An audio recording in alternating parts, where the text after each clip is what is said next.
Greetings everyone and welcome back. Well, actually, it's not welcome back. This is the start of Season 2. Yes, Season 2. Season 2, you ask? Why Season 2? What happened to Season 1?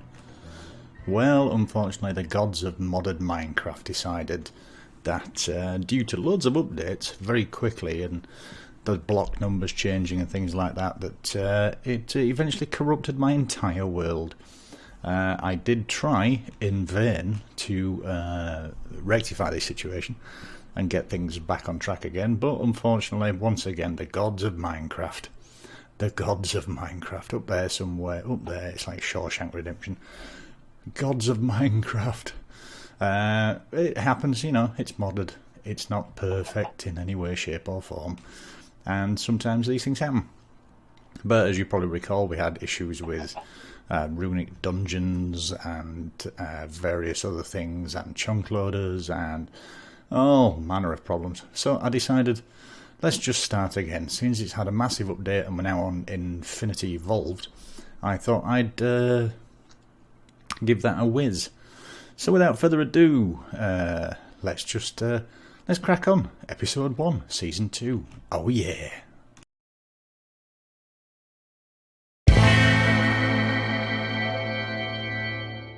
So I decided to jump forward a bit, and rather than me sitting here punching trees for hours on end, I've moved forward a bit and done a lot of collecting.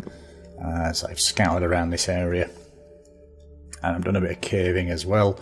I just thought I'd do this because you've seen me doing this countless times. The internet's full of people just punching trees and gives them wood. FNAF. So I've just already been mining. I've just leveled a little area out here. There's actually a village. Let me just show you the map. There's a village over here that I went to and managed to get some crops and some, I believe they had some tinkers in there as well. Yeah, I think it's somewhere around here. I think it was there. So I managed to steal those and a lot of potatoes and wheat and carrots and a little bit of cotton. Can't beat a bit of cotton picking. So rather than me obviously doing all this, I've set up a little shop in here. A little home from home. It is night time and I shouldn't really be outside, but hey ho. So I've spammed torches everywhere, just so we're a little bit less attacked, as it were. There's nothing worse, and it's a full moon. No, it's not a full moon. Is that? What is that? Is that a crescent moon? Waning? Waxing? I don't know. Wax on, wax off. So the idea is, last season, let me just get in F5 mode. Last season, we did a lot of tech, really. I didn't do a great deal of building. That's what it was leading up to. Once the tech was done, we was going to go on and do some nice purification of the area. But unfortunately, that was never to be, due to the gods of Minecraft. The gods of Minecraft. Ooh, extreme close-up. So, I'm going to try skip over a bit of tech. I'll still do some. But it's pretty much as it was last season. I may experiment with other bits and pieces. But for the time being, the idea is that this is going to be my new abode. At the moment it does look a bit of a mess because it's a volcano. Now at the top there is a lava hole. Let me just pop up there, see if I can do that without falling to my death, which won't be the first time and it won't be the last time. So let's just pop up here. Oh, while I do this, I'll just explain that for those of you who are new to this channel, Infinity is part of the FTB, Feed the Beast. If you need to get that, you can just go to Feed the Beast and or search for that on Google, and then download Infinity Evolved and play along. I think the seed for this world is actually ZurnZen. I always throw that in to see what happens. We've ended up in a bit of an oceany biome, but that's kind of good because we're isolated. If you look at the map, extreme close-up, we're on this little island here, so that's not too bad. Gives us a nice little starting area. We're not going to be attacked from everywhere, And yeah, it's not too bad. Not too bad, I think. Nice little area. As you can see, loads of pigs. Pigs, few chickens, and the odd zomboid. So, with every volcano, there is the lava. Now, I've already taken all the lava out of here. I don't know what size the chamber is down there. It only looks small. I think I got about 26 buckets out of this, which is always good for fueling tinkers and things like that to get things started. But this is eventually going to be my home from home, my Chez Volcano. Yeah, that's a good name for it, Chez Volcanic. And I always like to build facing the east. It's just a little thing of mine. It just means that you get the sun coming up, and you can see the sun coming up. If you go that way, you can't see the sun coming up because it's off to this side, and then sets in the west over there. So I do like to build facing east, so I can put some windows here and we can get the sun streaming in. Oh, and it's all very pretty indeed. Only downside is we've got a lot of hardened clay here, but I may use that as part of the build, not quite sure yet. Oh yeah, one thing I needed to point out actually. With the updates, the villagers have upped their game. Look at this. We now have walls around villages. There's even a witch spawner in the middle of there, and I believe they're doing agricraft in that building. But there's a bit of everything. There's some RF worlds stuff in here, loads of crops. But yeah, they seem to have upped their game, which is interesting. So what I'll be wanting to do here is I'm going to flatten this back a bit, probably to about, let's have a think, probably to about here, flatten it all back, and then start building the house inside. You know, everybody tends to build inside, and there's a good reason for that. It's easier to carve out a room than it is to sit on a flat plateau like this and just build the rooms, because from the outside it just looks like this. It just looks like horrible stone blobs. So it's always good to hide it in there, and then you can do some purification. There's that waxing waning thing again. You can do some purification on the outside, which is what I want to do. Maybe go back to a bit of an old style of building. You know, lots of wood, lots of stone, maybe some hardened clay, as we've got up there. But we shall see. We shall see. So as I've been going mining, I've been finding these little oreberry bushes that you may remember. The best way I've found of just harvesting these very, very quickly is they're like darkness. So darkness is not good. Obviously it attracts the mobloids and the zombles and the creepeloids. So we don't want that in our pretty little base. So if you do this, you actually get a light level of 0 underneath these slabs. So you can put them there. All you can just do is wander up and down and just collect them at will while they're out in the daylight. It's just a handy little tipette. There you go. Yes. There's lots of dead wood here. You can't really do much with that. You can use the logs, you can burn them off, make charcoal. We do have acacia wood here, which is a bit too red for my liking. I'll probably go and find some spruce. The spruce is very nice. It's very nice. So, and again, Pam's Harvest is in here, so all you have to do is right click and look, they pop up and replant. Happy days. Happy days indeed. Well, without further ado, let me just take you into pre-Chez Volcano. Pop in here. Got a little pressure plate there just to shut the door as I come in, because I'm forever leaving it open. So what have we got in here? We've just got a collection of chests, some better barrels that I've been storing things in. And as I say, I've already been mining, so you may think, oh crikey, he's got loads of stuff already. Yeah, I've been strip mining. You don't want to see that. In fact, I'll take you down there in a moment, so you can see the strip mining that I've done downstairs. But that's something I would do off camera anyway, so it makes no difference whatsoever to your viewing pleasure. So as you can see, I've got some bits and pieces. I've already been attacking the volcano, and if you cook up the basalt that you find in a furnace, you can get this nice, like stone style basalt.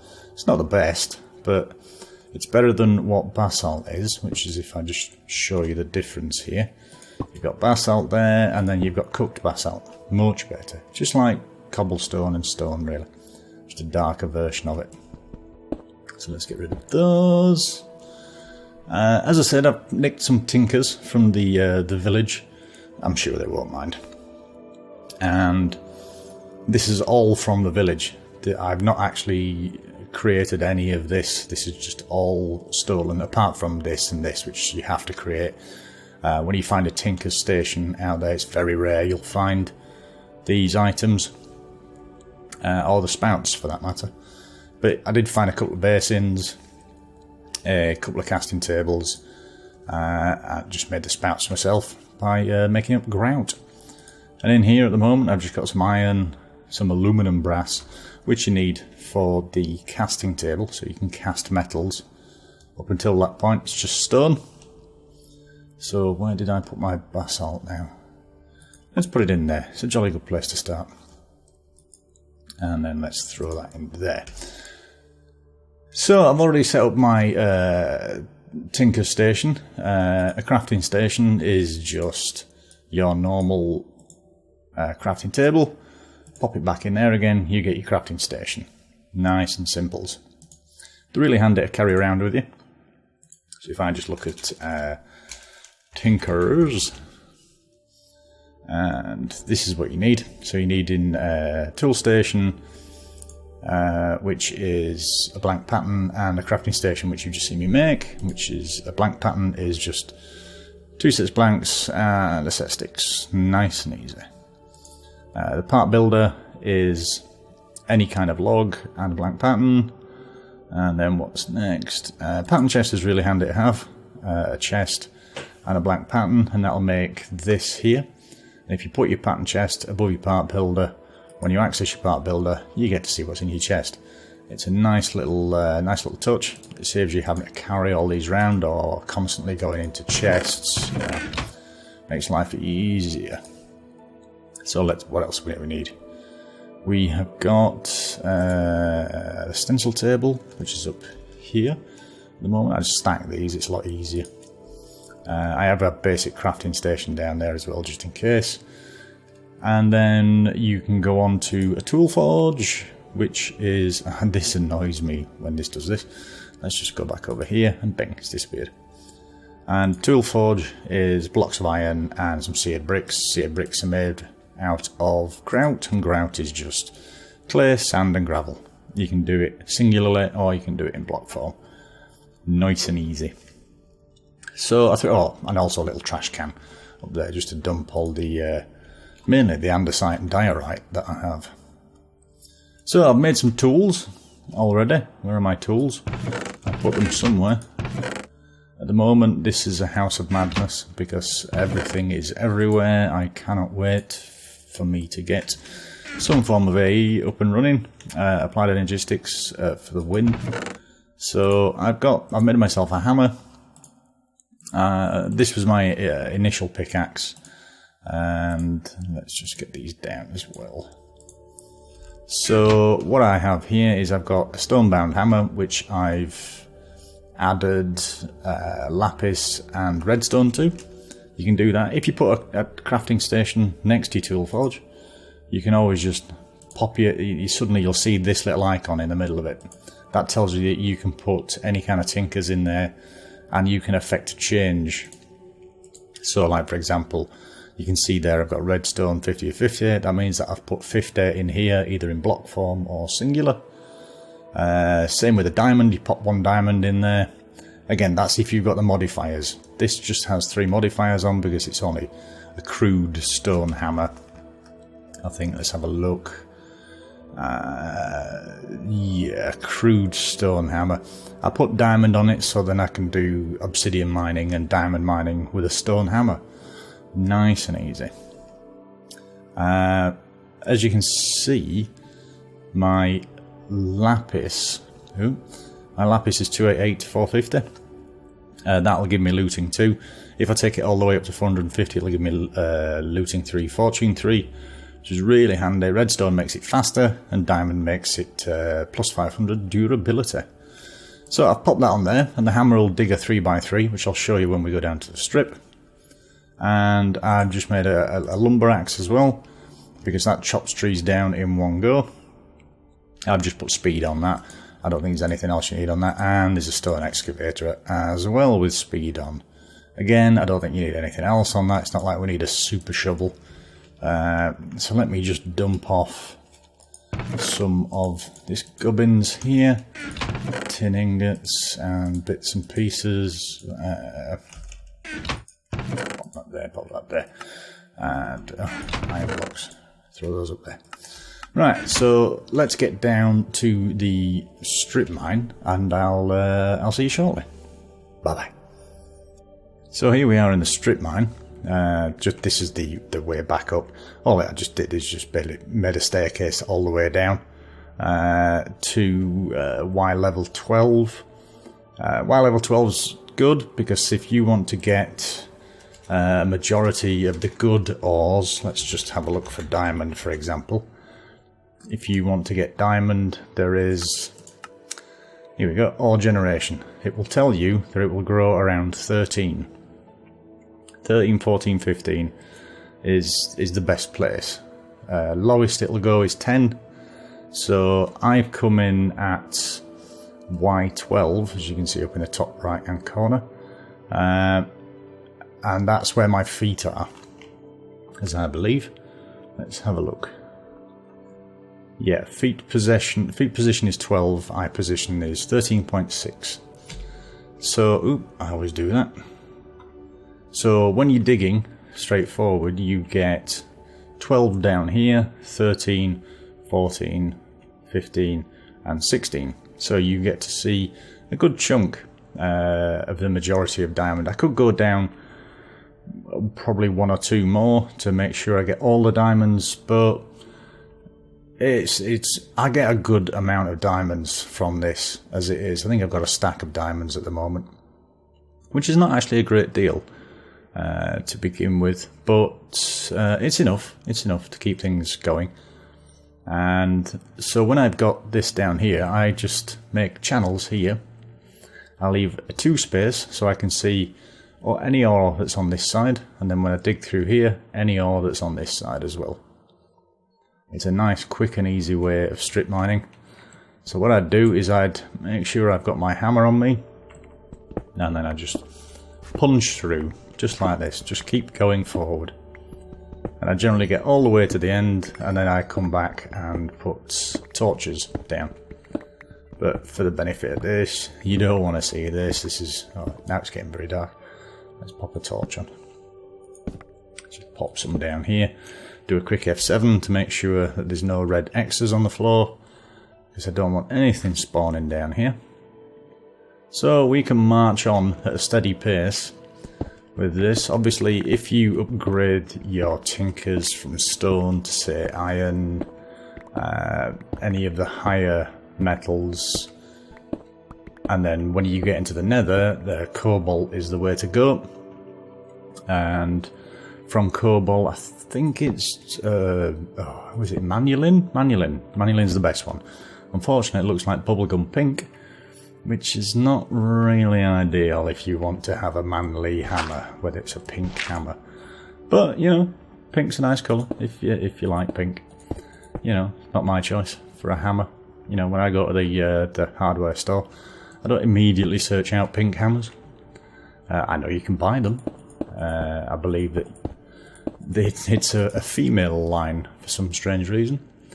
So yeah, this is how I strip mine. I'm boring the pants off you now. The good thing about the fortune and the looting is that, obviously I hit that, I'm going to get more bang for my buck out of redstone than I would do with, say, a normal tinker's tool. Stands to reason, really. So yeah, I just do this, as you can see on the map, the underground map. I just do this and I work my way across and do, and it's just a good way of quickly getting a nice amount of ores, you know. And then I also bring a tool station with me, And here's the magic, boys and girls.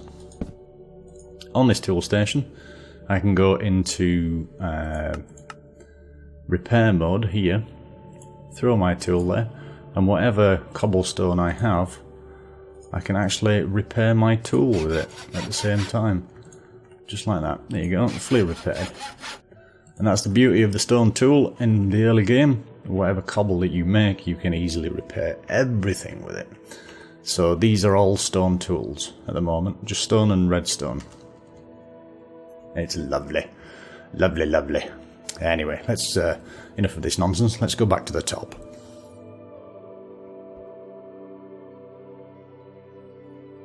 So back up at the top, I created these barrels because I didn't want to have all the cobblestone that I mined from downstairs sprawling over and filling up chests, which it used to do.